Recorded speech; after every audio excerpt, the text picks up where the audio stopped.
Il était une fois, dans un village niché entre les montagnes, un homme nommé Amir. Connu pour sa sagesse et sa force intérieure, Amir était respecté de tous.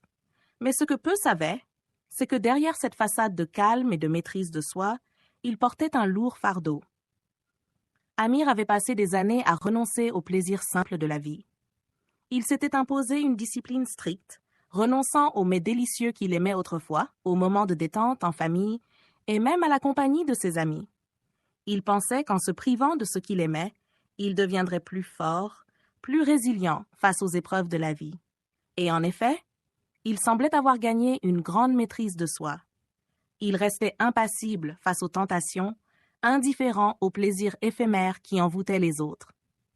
Mais à mesure qu'il s'éloignait de ce qu'il aimait, Amir se rendait compte d'un changement inquiétant en lui. Ce qu'il ne supportait pas, auparavant des contrariétés mineures, devenait insupportable.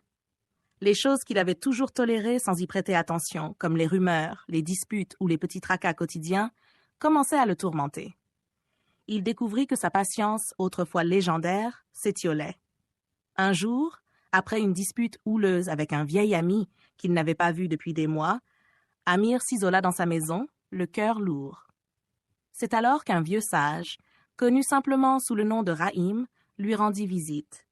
« Amir, commença Rahim en entrant dans la petite demeure, tu as cherché la force en te privant de ce que tu aimais. Mais vois-tu, quand il devient plus facile de se priver de ce que l'on aime, il devient aussi plus difficile de supporter ce que l'on n'aime pas. » Amir leva les yeux, intrigué. « Pourquoi crois-tu que les montagnes tiennent debout malgré les tempêtes ?»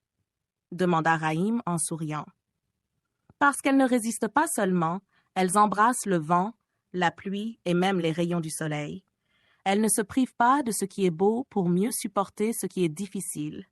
Elles trouvent l'équilibre entre les deux. » Amir réalisa alors que dans sa quête de force, il s'était privé non seulement de plaisir, mais aussi de la joie et de la paix qui viennent avec les moments de bonheur. Il avait négligé le pouvoir des petites choses qui nourrissent l'âme. Rahim se leva pour partir, laissant Amir méditer sur ses paroles. À partir de ce jour, Amir décida de réintégrer dans sa vie ce qu'il aimait, tout en affrontant avec plus de sagesse ce qu'il n'aimait pas. Il comprit que la vraie force n'était pas dans la privation, mais dans l'équilibre entre le plaisir et la difficulté. Et ainsi, Amir vécut en tant que vrai parmi les vrais, trouvant enfin la paix qu'il cherchait.